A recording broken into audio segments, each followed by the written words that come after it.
আপনারা জানেন ভগবানের 16,108টা বউ আর 8 জন ছিল পাট রানী। ভালো করে বিচার করবেন বাবা, এ জগতে জড় জগতের কোনো প্রেম ভালোবাসা নয়। এতগুলো যার বউ আছে তবু ঘুমের ঘরে রাধা রাধা বলে।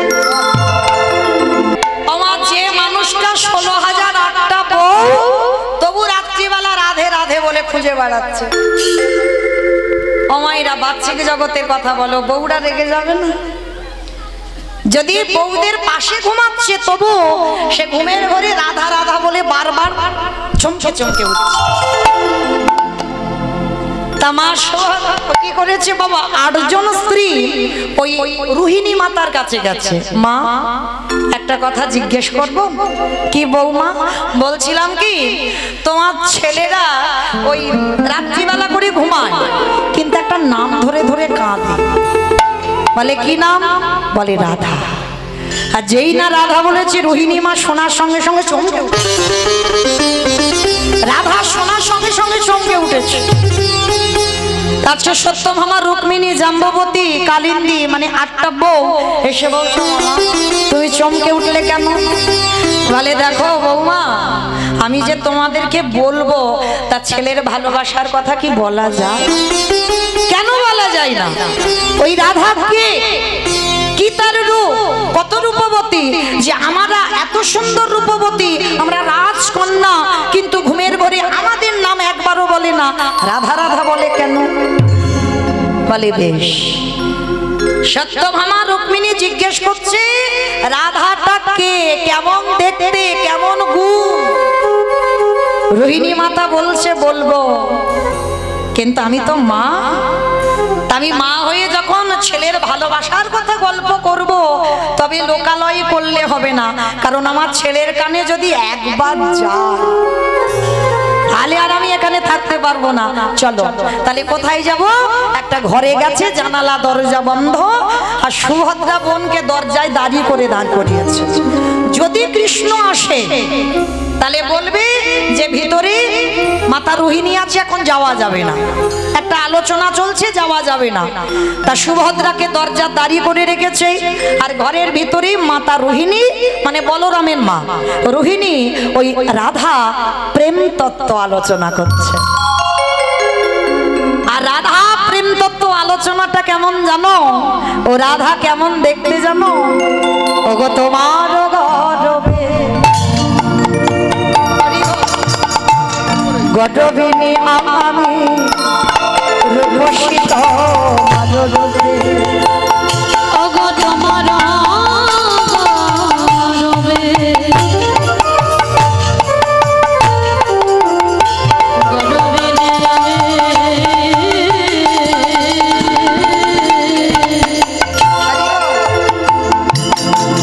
রূপসিত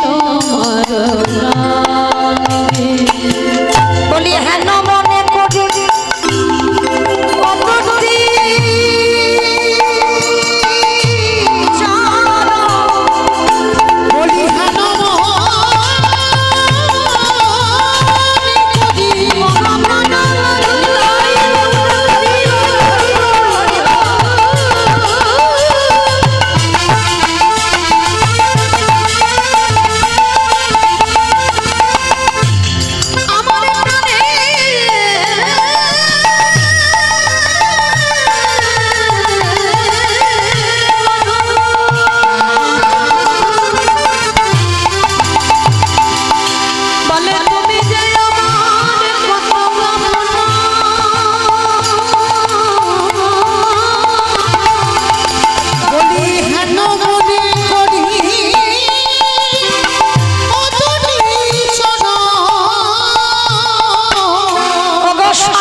কৃষ্ণের কানে গিয়ে বাজছে। ভগবান তারকাই মনে মনে করছে এখানে রাধা নাম তো কেউ বলে না, তা তাহলে কোথা থেকে আওয়াজ আসছে? ভগবান স্বর্ণ সিংহাসন থেকে ছুটে এসেছে, যেখান থেকে রাধা তত্ত্ব বেশি আসছে। এসে দেখে না সুভদ্রা দাঁড়িয়ে আছে। বোন, দরজা ছেড়ে দেব না, আমি একটু ভিতরে যেতে চাই। যেই না বলেছে ভিতরে যেতে চাই, সুভদ্রা বলছে দাদা যাওয়া যাবে না, মা ভিতরে আছে। বলে বলছি দরজা ছেড়ে দে, কিন্তু আদেশ আছে ছাড়া যাবে না তো। আর ওই যে দরজার ফাঁক আছে না, ওই ফাঁক দিয়ে রাধা প্রেম তত্ত্ব ভেসে আসছে। রাধা রূপের কথা, গুণের কথা, মহিমার কথা যখন ভেসে ভেসে আসছে, আর একেবারে বাবা গোবিন্দের কানে যেই না এসেছে, সঙ্গে সঙ্গে গোবিন্দের অঙ্গটা যেন বিকলঙ্ক হয়ে যায়। মানে আগুনে পুড়ে গেলে যেমন শরীরটা গলে যায়, সেই রকম গলে যাচ্ছে। হাত দুটো ধীরে ধীরে পেটের ভিতরে চলে যাচ্ছে, পা দুটো শরীরের ভিতরে চলে যাচ্ছে, চোখ দুটো বড় বড় হয়ে যাচ্ছে, অঙ্গটা যা কালো ছিল আরো কালো হয়ে গেল, দেহটা যেন কেমন মতো হয়ে যাচ্ছে, ইহা বড় মাথা হয়ে গেল। তা সুভদ্রা দেখার সঙ্গে সঙ্গে তো ভয়েতে চমকে,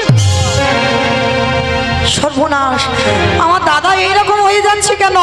আর সুভদ্রা ভয় পেয়ে যেই না দাদাকে জড়িয়ে ধরতে গেছে, ওই পরশ পেয়ে সুভদ্রা ওই রকম হয়ে গেছে। এইবার বলরাম দাদা খবর পেয়েছে, ছুটে এসেছে। বলরাম দাদা দেখছে আমার বোন আর ভাই দুজনে যেন আগুনে, মানে মোমবাতি আগুনে ধরলে যেমন গলে যায়, সেই রকম গলে যাচ্ছে। তা বলরাম দাদা থাকতে পারেনি, এসে যেই না ভাই বোনকে স্পর্শ করেছে, বলরাম দাদা ঠিক ওই রকম হয়ে গেছে। আর যেই ওই রকম হয়ে গেল, সঙ্গে সঙ্গে আমার ওদিকে তিনজনে ওইভাবে দাঁড়িয়ে আছে, রাধা প্রেম তত্ত্ব শুনেছে। আর এদিকে দেবর্ষি নারদ এসে বলল নারায়ণ নারায়ণ। যেই না নারায়ণ বলেছে, ভগবান চমকে উঠেছে, নিজের রূপে ফিরে এসেছে। একই নারদ, সকাল সকাল তুমি, আজ আমার দিনটা ভালো যাবে, তোমার মতো মুনিবদন দর্শন। প্রভু কথা ঘোরাবে না, কথা ঘোরাবে না, যে রূপটা দেখলাম। নারদ তুমি কি রূপ দেখেছো? আমি তো এমনি করে দাঁড়িয়ে আছি, আমি তো কোনো রূপ ধরিনি। বলে ঠাকুর তুমি মিথ্যাবাদী। যখন বাবা গান্ধারী মার অভিশাপে কৃষ্ণের যদু বংশ ধ্বংস হলো, একটা দুটো নয়, 56 কোটি যদু বংশ গান্ধারী কুরুক্ষেত্রের মাঠে হাহাকার করে কেঁদেছিল, কৃষ্ণ আমার কুরু বংশটাকে তুই যেমন ধ্বংস করে দিলি বাবা, আমি তোকে ছেড়ে দেব না, আমার মতো করে তোকেও কাঁদতে হবে। ভগবান কৃষ্ণ হেসে বলেছিল, পিসি বৃথাই তুমি আমার উপরে দোষ চাপাচ্ছ, আমি তোমার 100টা ছেলেকে কেড়ে নেইনি। একটাই কথা মনে রেখো, চোরের ধন বাটপাড়াই নেয়। এটা চলতি কথা বাবা, চোরের ধন বাটপাড়াই নেয়। পিসি তুমি তো 100টা ছেলে চুরি করেছ, যার জন্য তোমারও সেই ছেলে কটা চুরি হয়ে গেল। আর শুধু শুধু আমার কাঁধে দোষ চাপাচ্ছ, আমি তোমার ছেলেগুলোকে কেড়ে নিয়েছি। কখনো নয়। তুমি কেন ভুলে যাচ্ছ পিসিমা? যেদিন তোমার পাপের ভরা পূর্ণ হবে, সেদিন তো ধ্বংস হবেই হবে। গান্ধারী কেঁদে বলেছিল, কৃষ্ণ আমি মানলাম আমি অপরাধ করেছি, আমি মানলাম আমি ভুল করেছি, আমি দোষ করেছি। পারলি না বাবা? আমার 100টা ছেলের মধ্যে একটা ছেলেকে একটু কৃষ্ণ ভক্ত করে দিতে, একটা ছেলেকে একটু ধার্মিক করে দিতে। আমার 100টা ছেলে হয়ে গেল অধার্মিক, তাই তো কুরুক্ষেত্রের মাঠে ধ্বংস হয়ে গেল। তবে কৃষ্ণ আমি জানি আমি অন্যায় করেছি, আমি অপরাধ করেছি, তবু আমি তোকে ছেড়ে দেব না। আমি তোকে অভিশাপ দিলাম, আমার কুরু বংশ যেমন তুই ধ্বংস করেছিস, আমি তোরই অভিশাপ দিলাম। আমার মতো করে চোখের সামনে পুত্র হারাবার যে কত যন্ত্রণা, আত্মীয় পরিজন হারাবার যে কত যন্ত্রণা, আপনজন সরে গেলে যে কত যন্ত্রণা, আমি তোকে অভিশাপ দিলাম কৃষ্ণ। আমার মতো করে তোর 56 কোটি যদু বংশ ধ্বংস করে। ভগবান বিশ্বের স্রষ্টা মালিক হয়ে মাথাটা পেতে নিল। পিসি কথা দিলাম আমি ভগবান, আমার শত্রুর মধ্যেও আমি ভগবান বিরাজমান, আমার মিত্রের মধ্যে আমি ভগবান বিরাজমান, আমি সবার মধ্যে বাস করি। কথা দিলাম পিসি তোমার অভিশাপ আমার শিরোধার্য। আর গান্ধারীর অভিশাপ মতো কৃষ্ণের 56 কোটি যদু বংশ চোখের সামনে ধ্বংস হয়েছিল। আর কৃষ্ণকে বাবা যখন বলরাম দাদা প্রভাসের তীর্থে তপস্যা করে প্রাণ ত্যাগ করেছিল, তারপরে আর সহ্য করতে পারল না ভগবান কৃষ্ণ। মনে মনে ভাবলেন এবার তোমার দেহ সম্বরণ করতে হবে। গাছের ডালে বসে রইল আর জরা দেয় একটা পাখির ঠোঁট মনে করে আমার কৃষ্ণের চরণের তলার রংটা কেমন গো, বিপ্লব ফল। এই বিপ্লব ফল কাকে বলে? যেটা চলতি কথাই বাবা বলে তেলাকচু ফল। ওই তেলাকচু ফল পাকলে যে রং হয় ওটা কিন্তু লাল ঠিক নয়, পাকলে যে রং হয় মহাজনেরা বলছেন ওই বিপ্লব ফলের মতো আমার কৃষ্ণের চরণের তলার রং। আর যখনই প্রাণ ত্যাগ করলো জরা ব্যাধির হাতে, জরা ব্যাধি ছুটে এসে কেঁদেছিল, প্রভু প্রভু আমি বড় অপরাধ করেছি, আমি বড় ভুল করেছি, তুমি ভগবানের জেনেও আমার হাতে তোমার মৃত্যু হলো, আমি কত বড় পাপী। ভগবান হেসে বলেছিল, শোনো জরা, এই পৃথিবীতে যা যা কিছু ঘটে আমার চিত্রপটে, পৃথিবীতে কারোর ইচ্ছাতে কারোর অভিশাপে আমি দেহ ত্যাগ করিনি। আমি যাকে যে কথা দিই আমি কথা রাখি। তুমি ভুলে যাচ্ছ তুমি কে? তুমি তো ছিলে সেই বালিপুত্র অঙ্গ। মনে করে দেখো, যেদিন আমি অযোধ্যায় ফিরেছিলাম 14 বছর বনবাস শেষ করে, যে যা আমার কাছে চেয়েছিল আমি সবাইকে দিয়েছিলাম। অঙ্গ, তুমি সেদিন আমার চরণে পড়ে কেঁদেছিলে, বলেছিলে প্রভু যে যা চাইছে তুমি তাকে তাই দিচ্ছ, তুমি তোমার এই অঙ্গকে কিছু দেবে। রঘুপতি রামচন্দ্র বলেছিল, অঙ্গ আমি মর্যাদা পুরুষোত্তম রাম, যে আমার কাছে যা চায় আমি তাকে 2 হাত ভরে দিই। বলো তুমি আমার কাছে কি চাও? ওরকম করে বললে হবে না ঠাকুর, আগে আমার মাথা ছুঁয়ে প্রতিজ্ঞা করো, আমি তোমার কাছে যা চাইবো তুমি দেবে। রামচন্দ্র বলেছিল, বেশ অঙ্গদ, আমি তোমার মাথা ছুঁয়ে বললাম তুমি আমার কাছে যা চাইবে আমি তোমাকে দেব দেব দেব। অঙ্গদ প্রভুর চরণ দুটো ধরে বলেছিল, প্রভু দিতে যদি হয় তুমি আমার একটাই বর দিও, আমার বাবার মৃত্যুর প্রতিশোধ যেন নিতে পারি। যে আমার বাবাকে মেরেছে আমি নিজের হাতে আমি তাকে মারতে চাই। ভগবান আশীর্বাদটা দেওয়ার পরে চমকে উঠেছে। কথা দিলাম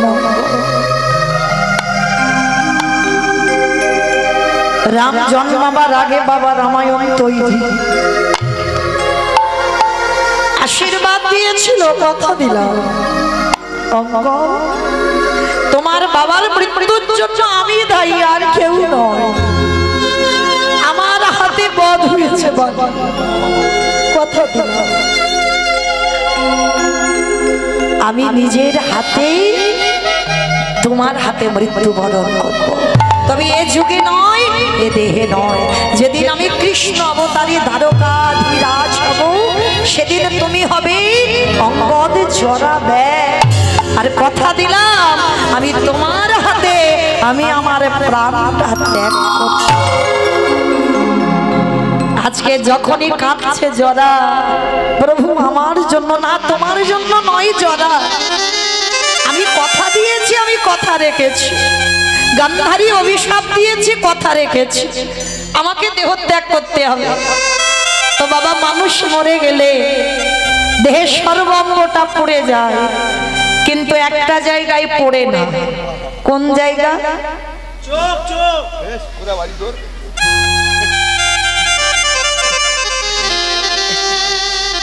নাভি, এই নাভিটা পড়ে না মানুষের, যেটাকে অনেকে বাড়িতে এনে বাবা মন্দির বানায় বাবা মা স্মৃতির উদ্দেশ্যে, আবার অনেকে গঙ্গার পাড়ে পুঁতে দিয়ে আসে, যার যেমন মনের বাসনা থাকে।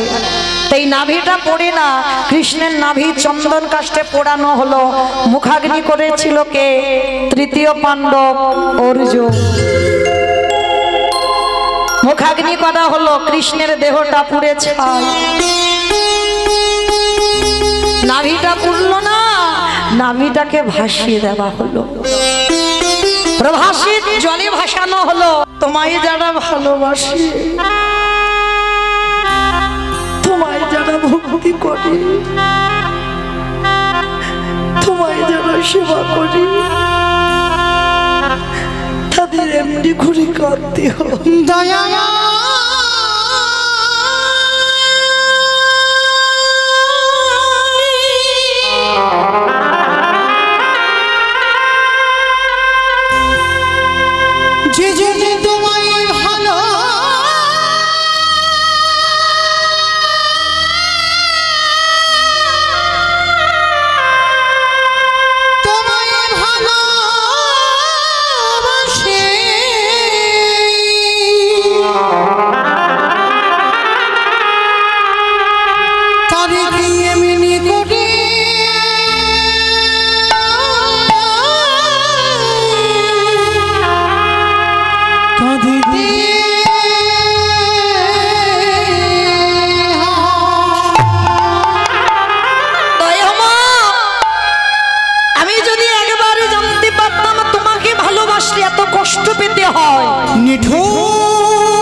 চিরদিন শুধু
ছোট্ট ছেলেটার যে বুড়িমা মানুষ করলো সেও চলে গেল চিরজনবীর।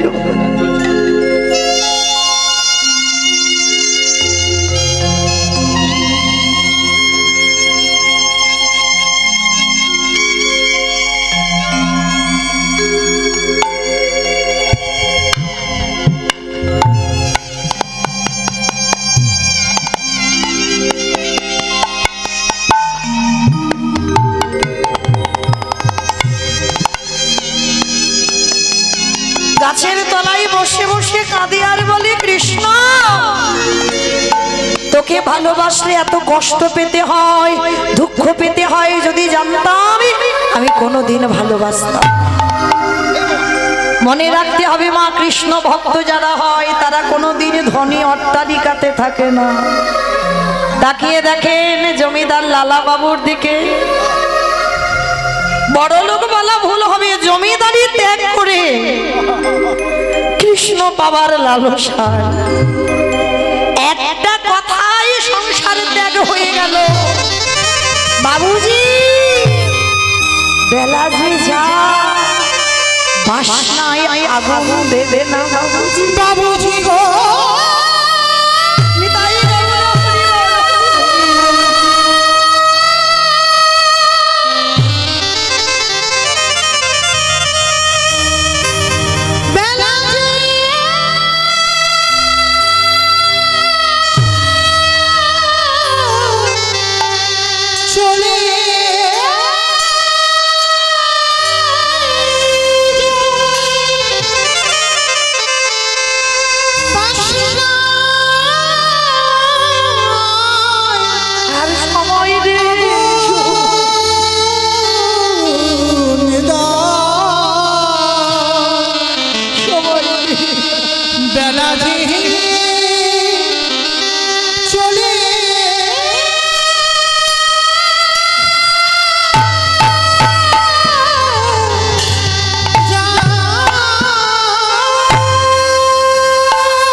এই জগতে যত ধন সম্পদ থাকে না কেন কেউ ধনী নয়, শুধু ধন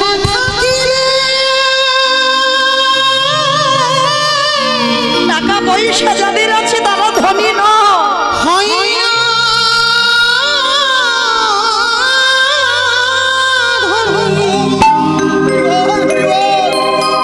কৃষ্ণ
বসে মহানন্দে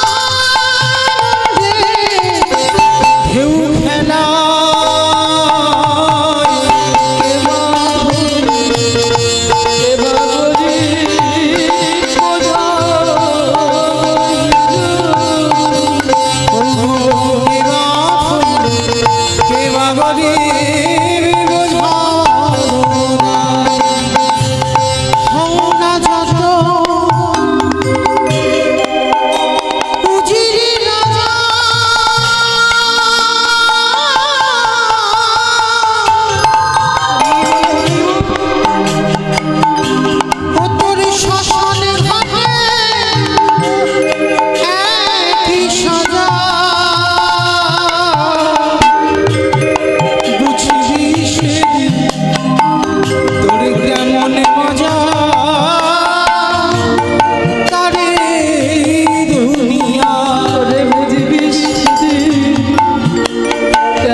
জমিদার লালা সব ছেড়ে কৃষ্ণ পাওয়ার লালসায় ছুটে গেল।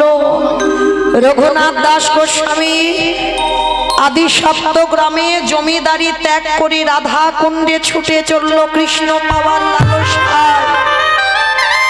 নরোত্তম দাস ঠাকুর জমিদারির ছেলে হয়ে কৃষ্ণ পাওয়ার লালসায় ছুটল বৃন্দাবন।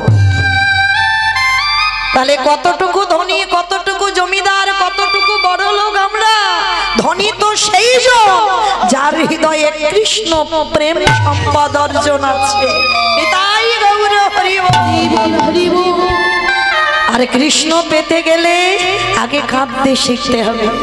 যত বেশি কাঁদতে পারবি তত কৃপা তাড়াতাড়ি হবে। কতটুকু তুলসী তলায় চোখের জল দিয়েছ কৃষ্ণ পাবে, কতটুকু কৃষ্ণ বলে কেঁদেছ কৃষ্ণ পাবে।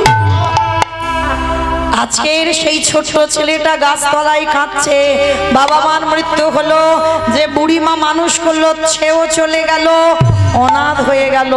গ্রামের লোকজনে বলছে ওকে কেউ বাড়িতে ঢুকতে দিবি না, ও যার বাড়িতে যাবে তার বাড়ি ধ্বংস করে দেবে। গাছের তলায় বসে বসে কাঁদছে। গ্রামের লোকেরা সবাই মিলে দূর দূর করে তাড়িয়ে দিচ্ছে, বের হয়ে যা। বাবা মাকে খেয়েছিস, যে বুড়িমা মানুষ করলো তাকেও তুই খেলি, কেউ খেতে দেব না তোরে। 3 দিন হয়ে গেল উপবাস। ভগবান বলেছেন ভক্ত আমার মাতা পিতা, ভক্ত আমার গুরু, ভক্ত আমার রেখেছে নাম বাঞ্ছা কল্প।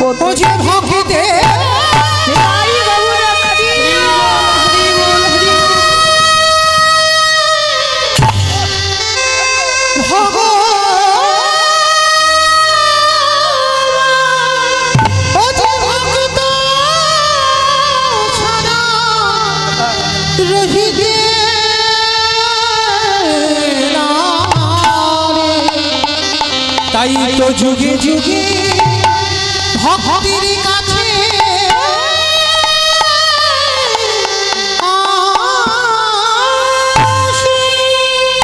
ভক্ত যেদিন সেবা দেয় সেবা পাই, ভক্ত যেদিন না দেয় সেবা উপবাসী। আজকের ছেলেটা 3 দিন খাইনি, আমার ভগবানেরও 3 দিন খাওয়া হয়, দেয় বলে তো খাওয়া হয়, আর না দিলে খাবে কি? দিচ্ছে না, খাওয়া হচ্ছে না। ভগবান একটা বৈষ্ণব সেজে লাঠি ঠুকতে ঠুকতে এসেছে, এই ছেলে দুটো খেতে দিবি? হায় রে, যে নিজের পেটের ভাত 3 দিন জোগাড় করতে পারিনি, তার কাছে ভগবান দাঁড়িয়েছে। এটা বাস্তব বাবা, যার আছে ভগবান তার বাড়ি যাবে না, আর যার কিছু নেই, যে দিনহীন পথের ভিখারি কাঙাল, তার ঘরে ভগবান আগে গিয়ে দাঁড়ায়।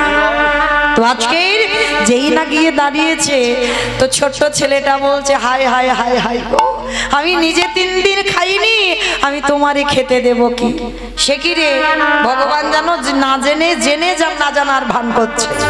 শোন, তুই তো 3 দিন খেতে পাসনি, একটা কাজ কর, ওই দূরে দেখা যাচ্ছে রামানন্দ স্বামীর আশ্রম, যা আজকে থেকে ওই রামানন্দ স্বামীর আশ্রমে তুই থাকবি। ছোট্ট ছেলেটার আনন্দ, ছুটতে ছুটতে গিয়ে গুরুচরণে আছাড় খেয়ে পড়েছে। গুরুদেব বলে উঠলেন, আরে পা ছাড়, পা ছাড়, পা ছাড়। আরে কে তুই? কোথা থেকে এসেছিস? এতটুকু ছেলে, দুধের বালক, নাম কি? থাকিস কোথায়? বাবা মাকে, বাড়ি কোথায়? অনেক প্রশ্ন। ছোট্ট ছেলেটার একটাই উত্তর, আমি অনাথ। এই জন্য আমার পা দুটো জড়িয়ে ধরলি। তো শোন, আমার আশ্রমে থাকতে গেলে তোকে কটা নিয়ম মানতে হবে। বলো গুরুদেব, কি মানবো? শোন, তোকে মুষ্টি ভিক্ষা করতে হবে। কারোর বাড়িতে গিয়ে হাত পেতে কিন্তু কিছু চাইবি না। রাস্তা দিয়ে যাবি, 3 বাড়ি থেকে 3 জন মা দরজা থেকে বেরিয়ে এসে যদি মুষ্টি ভিক্ষা দেয়, সেই মুষ্টি ভিক্ষা করে আমার প্রভুর জন্য তুই রন্ধন করে দিবি। পারবি? পারবো, পারবো গুরুদেব। তবে মনে রাখবি, যেদিন ভুল করবি, অন্যায় করবি, সেদিন আমি তোকে গলা ধাক্কা দিয়ে আশ্রম থেকে বের করে দেব। দিন যায়, মাস যায়, বছর যায়, দেখতে দেখতে ভগবান মনে মনে ভাবলো, আর একটু যাচাই করতে হবে, দেখতে হবে ও আমার ভক্ত না আমার নকল। দেখি একবার। ভগবান ডাক দিল, পবন দে, বরুণ দে, ইন্দ্র দে, তোমরা এমন করে ঝড় বৃষ্টি তোলো যেন ও ছেলে আর বাইরে বেরোতে না পারে। তবে মনে রেখো, যেন আমার ভক্তের অঙ্গে আঘাত না লাগে। প্রচুর ঝড় বৃষ্টি, বর্ষণার বড় বড় গাছ ভেঙে ভেঙে পড়ছে। সেই সময় গুরু রামানন্দ ডাক দিয়েছে, এই ছেলে, এখনো বসে আছিস? মুষ্টি ভিক্ষায় যাবি না? গুরুদেব, গুরুদেব, এই ঝড় বৃষ্টি, কত মেঘাচ্ছন্ন আকাশ, মনে হচ্ছে কত রাস্তা অবরোধ হয়ে গেছে, কে আমাকে দেখতে পাবে, কে আমায় ভিক্ষা দেবে? দূর হয়ে যা। আমি তোকে বারবার বলেছিলাম আমার কথা অবজ্ঞা করবি না, মুষ্টি ভিক্ষা করে দিতে হবে। যাচ্ছি, যাচ্ছি গুরুদেব, আমি এক্ষুনি যাচ্ছি। ওই ঝড় বৃষ্টি মাথায় করে নিয়ে ছেলেটা বেরিয়ে পড়ল। কিন্তু যখন আকাশে প্রচুর ঝড় বৃষ্টি হয়, কোনো মা কি ঘর থেকে বাইরে বেরোয় না। সারা গ্রাম ঘুরলো, কোনো মা মুষ্টি ভিক্ষা দিল না। ছেলেটা মনে মনে চিন্তা করলো, ওই তো জমিদার মার বাড়ি, ওই মা তো রোজ আমার ডাকে, আমি যাই না, কিন্তু গুরুদেব তো আশ্রমে আছে, গুরুদেব কি আমায় দেখতে পাবে? যাই, আমি ওই জমিদার মার কাছ থেকে কিছু চাল ডাল চেয়ে আনবো। এটাই হলো ছেলেটার জীবনে সব থেকে বড় কাজ। কারণ ও ছেলে বুঝতে পারলো না যে গুরুদেব রামানন্দ স্বামী যোগী পুরুষ। আশ্রমে থাকলে কি হবে? ধ্যানা যোগে বসে ত্রিনয়নে সব দেখতে পেয়ে যায়। জমিদার মার কাছ থেকে চাল ডাল এনে রন্ধন করে গুরুদেবের হাতে তুলে দিল। গুরুদেব যেমন ভোগ লাগায় আজও লাগিয়েছে। দরজা বন্ধ করে গুরুদেব বাইরে সেরে ধ্যানস্থ হয়েছে। প্রতিদিন গুরু রামানন্দ দেখে যে শিষ্য বসে বসে আমার ভগবান প্রসাদ পাচ্ছে, কিন্তু আজকে ধ্যানা যোগে দেখলো আমার ভগবান আসনে বসছে না। কি ব্যাপার? আমার প্রভু আসনে বসছে না কেন? ও মনে হচ্ছে আমার সেবায় কোনো ত্রুটি হয়েছে। ডালাটা বের করে এনে বাদ দিয়ে নতুন করে পারস সাজিয়েছে, আবার নিবেদন করেছে, আবার ধ্যানাযোগে বসেছে। ভগবান প্রসাদ পাচ্ছে না। প্রশ্ন করলো রামানন্দ স্বামী, এত বড় সাধক ছিল, প্রভু আজকের আসনে বসে তুমি প্রসাদ পাচ্ছ না কেন? দৈববাণী করল ভগবান,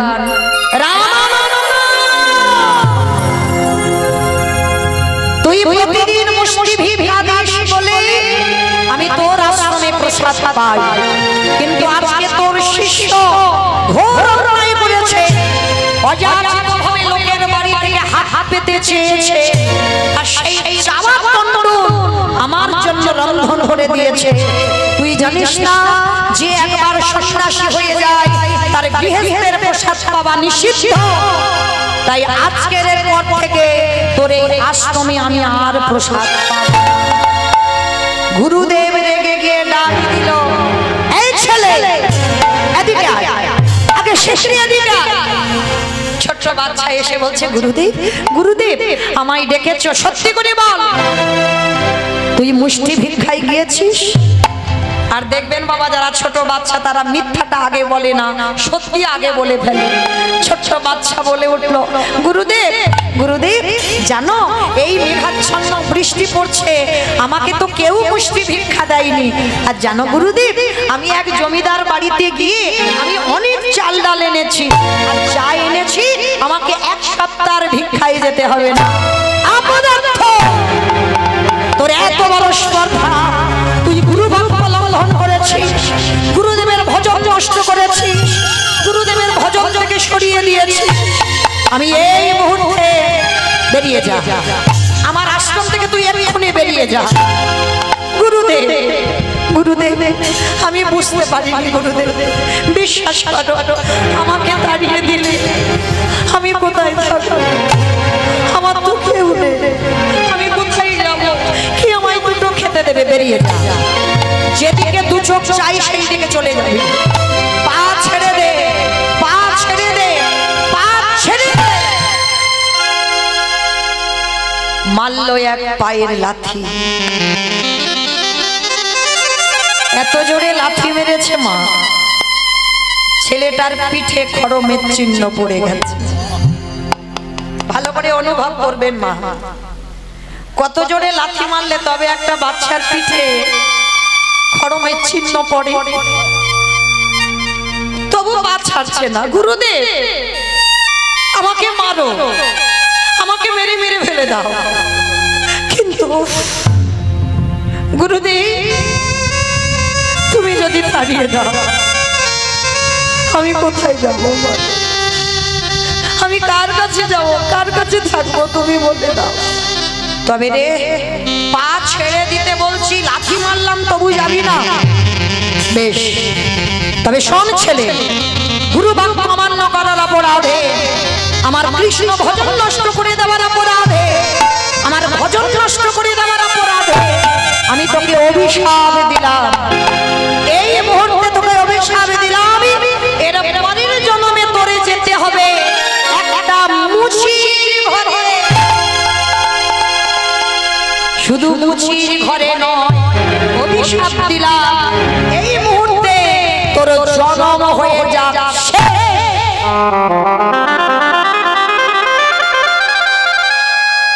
5 বছরের ছেলে। কতটুকু ছেলে, এতক্ষণ গুরুচরণ ধরেছিল, আর যেই না অভিশাপ দিল তোর মুচির ঘরে যেতে হবে,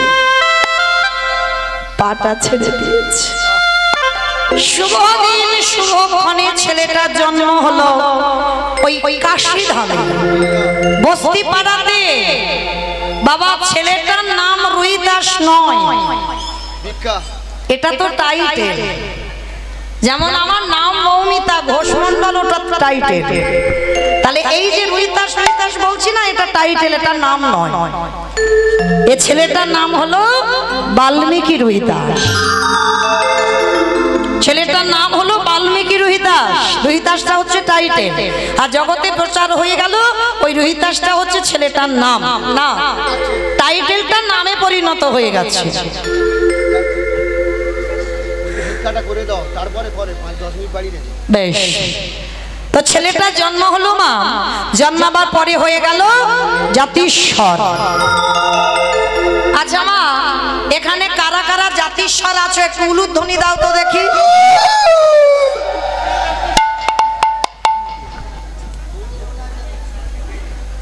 কেউ নাই? কেউ নাই জাতিস্বর? মানে খুব চালাক, খুব বুদ্ধিমতী। সব জায়গায় বলি, সব জায়গায় উলুধ্বনি তোলে, কিন্তু এখানে দেখো সব চুপ হয়ে গেল, মানে কেউ জাতিস্বর নয়। আগে তো জানতে হবে জাতিস্বর কাকে বলে। যাদের আগের জন্মের কথা সবকিছু মনে আছে তাদেরকে বলি জাতিস্বর। কি গা মায়েরা, মনে আছে কারো? মনে থাকলে কি আর বাঁচতো গো? মনে থাকলে আর বাঁচতো না। তাহলে চলো, ছেলেটা জন্ম হলো, জন্মাবার পরে জাতিস্বর হলো। আর জাতিস্বর এমন হয়েছে মা, সেই আগের জন্মে গুরুদেব রামানন্দের কথা কিছুতে ভুলতে পারছে না। 12 দিন হয়ে গেল ছেলে শুধু কেঁদে যাচ্ছে। গ্রামের লোকজনেরা এসেছে, ও দিদি ছেলে এত কান্নাকাটি করে, চল না একটু রামানন্দ স্বামীর কাছে নিয়ে যাই। মায়েরা মনে রাখবেন, ছেলেটা মরে হয়েছে রুইদাস, কিন্তু রামানন্দ স্বামীর এখন মৃত্যু হয়নি, রামানন্দ স্বামী জীবিত। তা যেই না রামানন্দ শুনেছে, বৈদ্য কবিরাজ করে যে ছেলের কান্না থামে না, সেই ছেলের বাবা রামানন্দ নামটা শুনে কান্না থেমে গেছে। হ্যাঁ রে দিদি, মনে হয় ছেলেটা রামানন্দ ঠাকুরের কাছে গেলে ভালো হবে, চল চল চল চল। 12 দিন মাত্র বয়স রুইদাসে। আজ বাবা মা কোলে করে নিয়ে ওই গুরু রামানন্দ স্বামীর কাছে গেল। আর রামানন্দ স্বামী ছেলেটাকে দেখেই মাত্র ওই ছেলেটাকে নিয়ে আর বুকে করে নিয়ে বাবা পিঠে একবার হাতটা বুলিয়েছে। আর যেই না বুলিয়েছে, সঙ্গে সঙ্গে গুরুদেব চমকে, সত্যি করে বল তুই কে? আচ্ছা মা চমকে উঠলো কেন? বেশ বেশ, সেই যে আগের জন্মে গুরুদেব লাঠিটা মেরেছিল, পিঠে লাঠিটার চিহ্ন রয়ে গেছে। ছেলেটাকে ধরে বলছে চল। 12 দিনের ছেলের কানে দীক্ষা মন্ত্রটা দিয়ে দিল। আর দীক্ষাটা দিয়ে গুরুদেব বলছে চলো তোমাদের বাড়িতে তোমার এই রুইদাসকে রেখে। গুরুজি আমরা মুচি, আমরা ছোট যাচ্ছি, মুচি হইয়া সুচি হইয়া যদি কৃষ্ণ ভজ, যদি কৃষ্ণ সুচি হয়ে মুচি হয়, যদি কৃষ্ণ। 12 দিনের ছেলের কানে আসল কাজটা করে দিল, আশীর্বাদ দিল। এক মুখে অভিশাপ দিয়েছে মুচি কুলে যাবি, আর এক মুখে আশীর্বাদ দিলাম জগতে যত কৃষ্ণ প্রেম ভক্তি তোর মধ্যে উদয় হোক। সব থেকে বড় শক্তি গুরু আশীর্বাদ পেয়ে গেল। আর যেই না পেল, দেখতে দেখতে বাবা ছেলেটা বড় হলো, দৈব দুর্ঘটনায় বাবার মায়ের মৃত্যু হলো। এই রুইদাস শুরু করেছে বাবা নতুন করে একটা ব্যবসা। কি ব্যবসা? আর এই রুইদাসের ছিল মা জুতোর ব্যবসা। তবে আমরা যে ব্যবসায়ী বাবা, আমরা তো লাভ খুঁজি, মানে কতটা রোজগার বেশি করা যাবে, আমরা এই রকম ব্যবসায়ী। কিন্তু রুহিদাস সেই রকম ব্যবসায়ী নয়। রুহিদাসের ব্যবসাটা কেমন না, রুহিদাসের ব্যবসাটা হলো বাবা প্রতিদিন 2 জোড়া করে জুতো বানায়।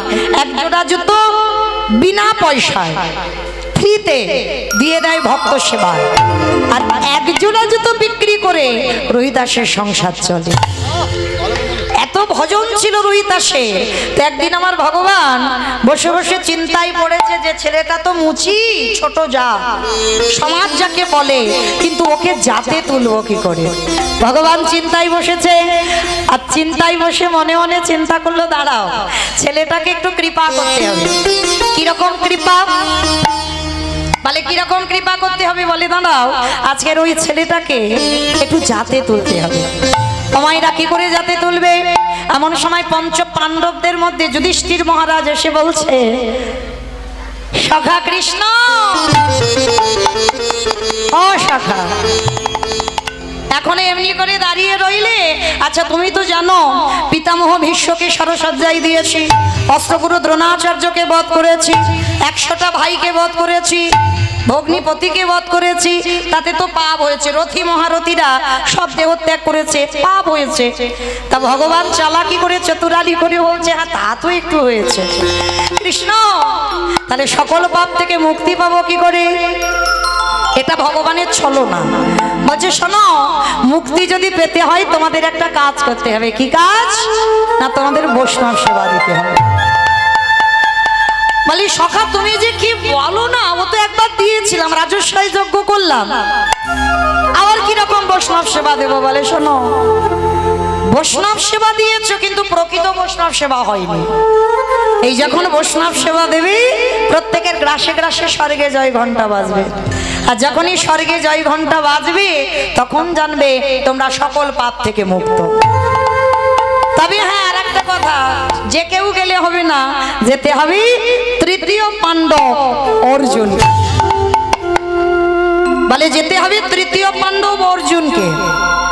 তাই এবার অর্জুন এসে হাজির হয়েছে। সখা আমি যাব বটে, ও বেটা যাতে আমার ওই মুচির ছেলে ধারে কাছে আসতে না পারি তার একটা ব্যবস্থা করব। তা এইবার কৃষ্ণ চরণ ধুলাটা নিয়ে আজকের অর্জুন যাচ্ছে কোথায়? বেদনা হারে জয় শ্রী মুরারে নমঃ নমঃ নমঃ বেদনা হারে জয় শ্রী মুরারে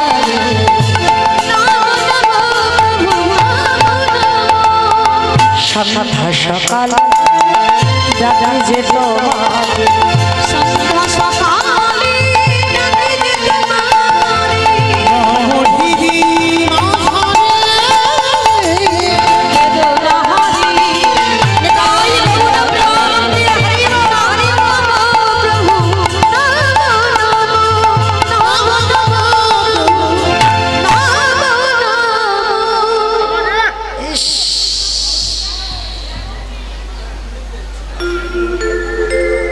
কি গন্ধ গো!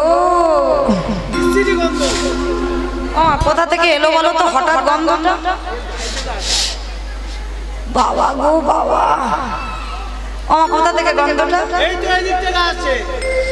এই দিক থেকে? বাহ কত বুদ্ধিমান! গন্ধ এখানে হবে কেন? এখানে তো সুবাস, এত সুন্দর ফুল দিয়ে সাজানো প্রভুর প্রসাদ, এখানে গন্ধ নয়। গন্ধ কোথায়? না কাশীধামে বস্তিপাড়া মুচিপাড়া থেকে আসছে। আর আর অর্জুন গিয়ে দাঁড়িয়েছে একেবারে রুহিদাসের সেই তালপাতার কুড়ে ঘরের দরজা। আর রুহিদাস হাতে করে কামে মুখে বলে না, কি গো আমরা বলি না কখন নাম করব, ছেলে পুলে মানুষ করব, রান্না বান্না করব, না কখন কি করব? ভগবান বলছে হাতটা দিয়েছে কাজের জন্য আর বদনটা দিয়েছে নাম করবার জন্য। বদন তো কাজের জন্য না। তার রোহিতাস বসে বসে জুতো সেলাই করছে, আর তৃতীয় পাণ্ডব অর্জুন এসে বলছে রোহিতাস।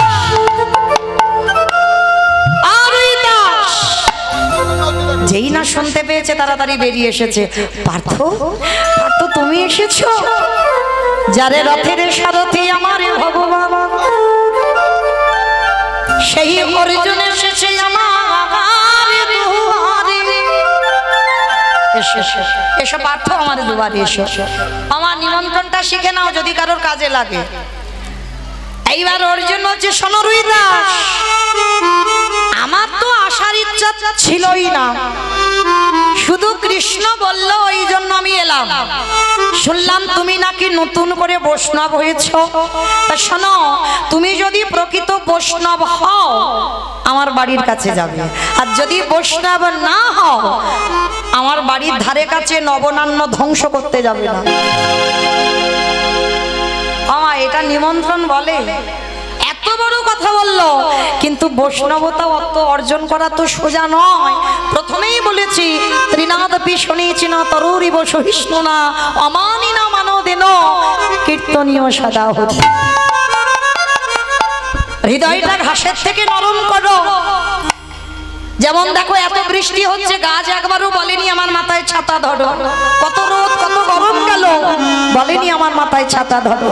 গাছের মতো সহিষ্ণুতা অর্জন করো, অমানিনীকে মান দিতে শেখো।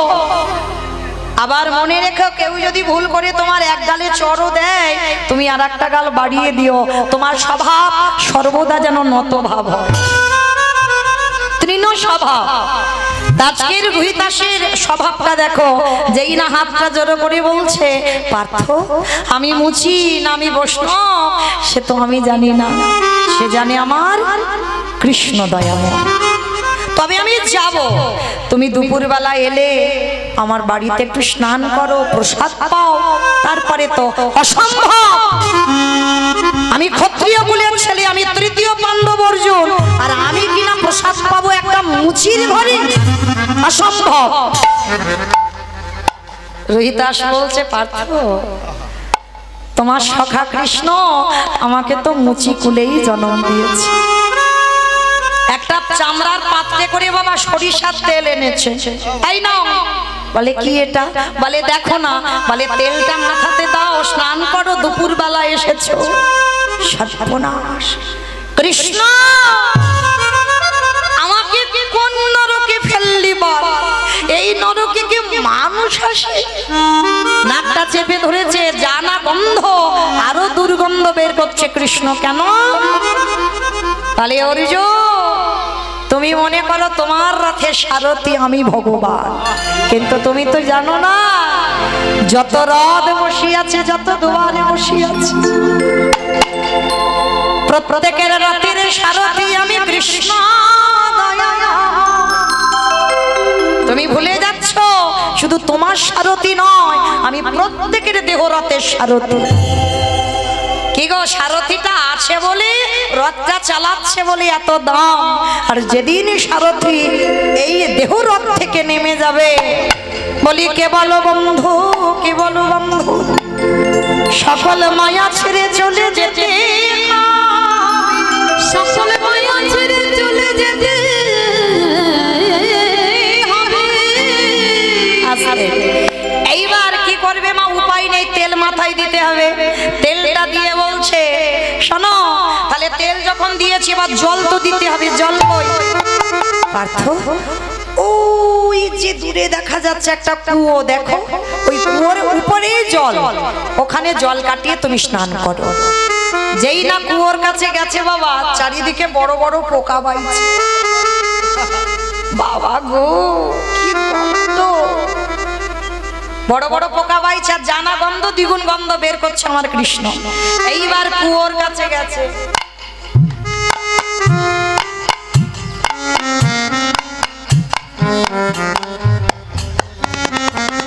যেই না কুয়োর কাছে গেছে বাবা, দেখে না উপরে চামড়া ভেসে আছে, মানে চামড়া ভিজানো। রোহিতাস জল কই? বলে পার্থ একটু কাঠি দিয়ে চামড়াগুলোকে সরিয়ে দাও, দিয়ে ঘটি দিয়ে জলটা কাটাও। হায় হায় হায় হায়, ওমা চামড়া যদি জলে ভিজানো হয় কিরকম হবে? এইবার যেই না অর্জুন আমার ওই জলের কাছে গিয়ে কাঠি দিয়ে সরিয়েছে, আর সবে ঘটিটা নিয়ে সবে মাত্র জলটা কাটাতে যাবে, দেখে কিনা জলের ভিতরে আমার মকর বাহিনী গঙ্গা বসে আছে, গঙ্গা বসে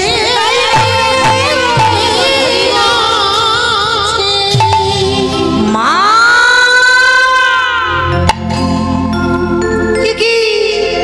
তুই শেষ পর্যন্ত কুয়ো? ও মা, তা এত খাল বিল নদী নালা সাগর সমুদ্র থাকতে ও মা, তা তুই কুয়োতে কেন পড়ে আছিস মা? মা কুয়োর তলার নিচে চলে গিয়ে বলছে, অর্জুন তুই আমাকে ছুবি না, তুই হচ্ছিস পাপী। আমি পাপী? বলে তুই শুধু পাপী নস, তুই হলি মহাপাপী। আমি মহাপাপী? বলে হ্যাঁ, তুই আমার চরণে নয়, ভগবানের চরণে নয়, বৈষ্ণব চরণে অপরাধ করেছিস। বৈষ্ণবের বাড়িতে যদি হয় ক্ষুদ্র অপরাধ, মহা মহা ভজনে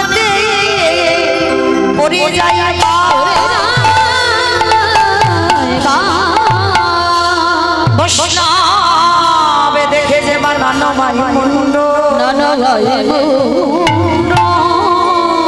তার মুন্ড পরে যায় নরকের কুণ্ড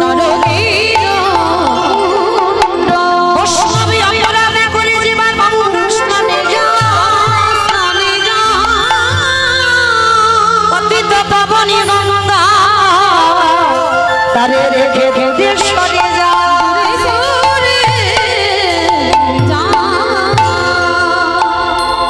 এইবার যেই না বলেছে তুই মহাপাপী, অর্জুন প্রশ্ন করলো আচ্ছা তুমি আমাকে মহাপাপী বলছো কেন মা? আচ্ছা মানলাম আমি মহাপাপী, তা তুমি এত সাগর সমুদ্র থাকতে তা তুমি রোহিতাসের কুয়োর জলে কেন? রোহিতাস সব এই জগতে কোটি কোটি মানুষ সবাই অপরাধ করি আমার জলে ডুবি দিতে যায়। কি গো মাইরা গঙ্গা স্নানে যান তো? গঙ্গা স্নানে কেন যান? সারা বছরে যত পাপ কর্ম করেছি সব গঙ্গার জলে ধুয়ে যায়, এর জন্য তো গঙ্গার জলে যান, তাই না? কিন্তু একবারও ভেবেছো আমাদের যত পাপ মা গঙ্গাকে দিয়ে এলাম, আর মা গঙ্গাকে কোথাও ধুতে হবে না? কোটি কোটি মানুষের পাপ তাকেও তো কোথাও ধুতে হবে, তাহলে পতিত পাবনী গঙ্গা কোথায় ধোবে?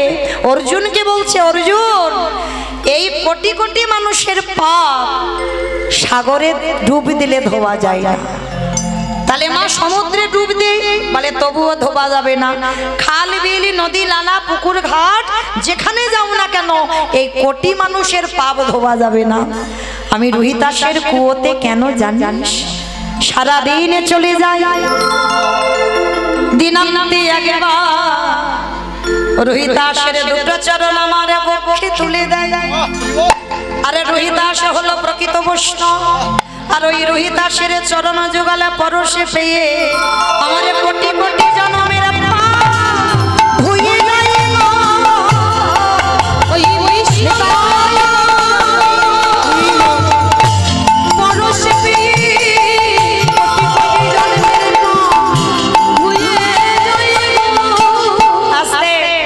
এইবার লক্ষ্য করেন যেই না অর্জুন বুঝতে পেরেছে নিজের ভুল, রোহিতাসের চরণে গিয়ে ষষ্ঠাঙ্গে দণ্ডবত প্রণাম।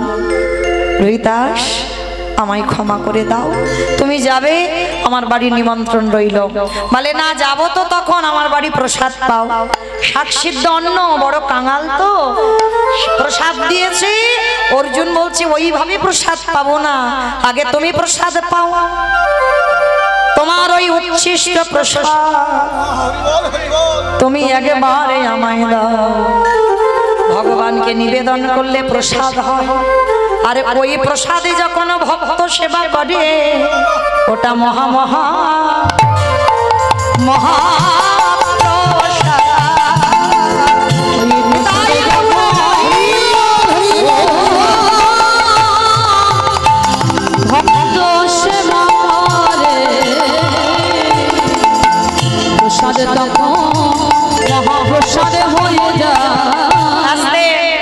এইবার সেবা পেল। অর্জুন নিমন্ত্রণ করে গেল, আরো কাশীধামে বৈষ্ণবদের নিমন্ত্রণ করে গেল। হরি বল। এইবার সমস্ত বৈষ্ণবরা গিয়ে দেখছে বাবা একটা মুচি ছোট জাত, ছি ছি ছি ছি,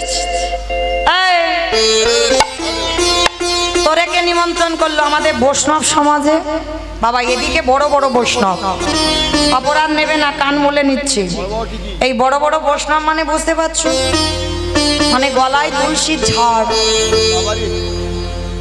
গেরুয়া বাসন, মানে কারো ছোঁয়া টোয়া চলবে না। আরে দাঁড়ো দাঁড়ো দাঁড়ো দাঁড়ো, মানে মানুষকে মানুষ মনে করে না, তাদেরকে বলে বড় বৈষ্ণব। হরি বল। কিন্তু মনে রেখো বাবা এটা আমার মহাপ্রভুর নিয়ম ছিল না, যদি থাকতো বিধর্মী মুসলমান মলয় চাঁদ কাজীকে কোল দিত। বৃন্দাবনে যাবার পথে ঝাড়িখণ্ডের পথ দিয়ে যখন যাচ্ছে জঙ্গলে পশু পাখি কীট পতঙ্গ মানে যাকে দেখতে পেয়েছে প্রভু আমার সবাইকে প্রেম দিয়েছে। ভগবানের কাছে জাতের বিচার হয় না, কে নিচু কে উঁচু এ বিচার ভগবানের হয় না, এটা মানুষরা করেছে নতুন করে।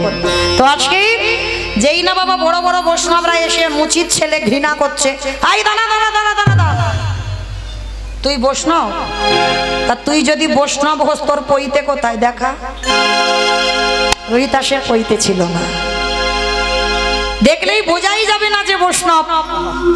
কি বাবা, আমরা তো দেখে মনে করি বৈষ্ণব না। ভগবান চিনবে চরণে, ভক্ত চিনবে নয়ন। একেবারে কৃষ্ণ নামে যার হৃদয়ে, একেবারে কৃষ্ণ বললে যারে দুটো নয়নে বাড়ি ছড়ে, যে জন কৃষ্ণ ধারে কৃষ্ণ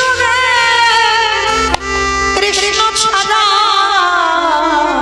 আনে জানে না। সদাই হৃদয়ে অন্তরে বাহিরে সর্বদা কৃষ্ণ ভাবনা। হ্যাঁ, তা আজকে রোহিতাসের পইতে নেই, সবাই মিলে জোর জবরদস্তি ধরে যাই পইতে দেখা। রোহিতাস হেসে বলছে, আমার পইতে তো তোমাদের মতো দেখা যায় না, আমার পইতে দেখতে গেলে আমার হৃদয় চামড়াটা কাটতে হবে। তামাশা করছিস? দেখাচ্ছি, দাঁড়া। ওই নামাবলীটা রোহিতাসের গায়ে আছে, সবাই মিলে মানে জোর জবরদস্তি করে বাবা ওই নামাবলীটাকে টেনে নিচ্ছে। আর ভগবান দাঁড়িয়ে দাঁড়িয়ে মুচকে মুচকে হাসছে। বলে দেখেছো, ও মুচি বলে কত ঘৃণার চোখে দেখছে। বলে দেখাচ্ছি মদা, দাঁড়া। সবাই মিলে জোর করে নামাবলীটা টেনে নিল। আমাইরা পইতে কিসের হয়? লোহার লোহার লোহার সুতোর রে, লোহার পইতে হয়, মানে ভাবতে পারছি। আর খিচুড়ি স্কুলেও যাই না, সুতো, তাই তো?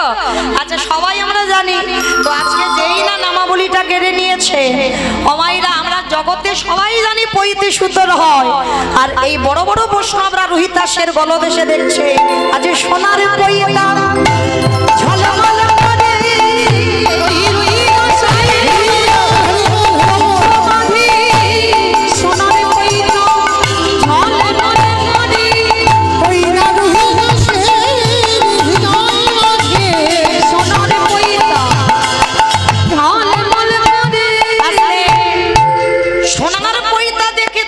বিশ্বাস হলো না। বৈষ্ণব সমাজে একজন বৈষ্ণব মেনে নিল না। সবাইকে বোঝাই ও মুচি ওকে এক ধারে প্রসাদ দেবে, আর এদিকে এদের আলাদা ভাবে দিয়েছে। দ্রৌপদী পঞ্চ ব্যঞ্জন অন্ন বানিয়েছে। আমার ব্যঞ্জন মানে বোঝো, তরি তরকারি, অন্ন মানে ভাত বানিয়েছে, সবাইকে প্রসাদ দিয়েছে। রোহিতাসেরও প্রসাদ দিয়েছে এক ধারে, সেবা পেয়েছে। আর সেবা পেয়ে কি হবে বাবা, সে ঘন্টা বাজে না। কি ছুটে গেল অর্জুন, সখা ঘন্টা বাজলো না কেন? বলে দ্রৌপদী অপরাধ করেছে। কি অপরাধ? যেই না বলেছে দ্রৌপদী অপরাধ করেছে, সঙ্গে সঙ্গে বাবা আমার দ্রৌপদীর কাছে অর্জুন গিয়ে বলছে, সত্যি করে বলে দ্রৌপদী, এই যে রোহিতাসকে সেবা দিতে গিয়ে কোনো দ্বিধা এসেছে? বলে স্বামী, অন্য কিছু নয়, আমার একটাই শুধু মনে একটা যেন সন্দেহ জাগলো। কি সন্দেহ? এদিকের বৈষ্ণবরা এরা আলাদা করে প্রসাদ পেল, আর এরা কত বড় বৈষ্ণব, আমি দ্রৌপদী রন্ধন করলাম, আলাদা করে প্রসাদ পেল না। বাবা একটা কথা বলে যাই, বৈষ্ণবতা অর্জন করা সোজা নয়। কোনো বিষয়ের প্রতি যেন লোভ লালসা না জন্মায়। যেমন ধরো আজকে যদিও বা এখনো খাইনি, পেয়েছো প্রসাদ? পাওনি তো, এখান থেকে গিয়ে পাবে। কিন্তু আমি পেয়েছি 11টার সময় ঘি, বেগুন ভাজা, ডাল, ঘুগনি আর আলু সিদ্ধ পেয়েছি। আচ্ছা, এরা তো পাইনি, আমরা দুজন না তিনজন পেয়েছি। আচ্ছা, এই কোনটা ভালো হয়েছে? আমার আলু সিদ্ধ। আলু সিদ্ধ। তোরে? ঘুগনি। দুবার পেয়েছে, দুবার।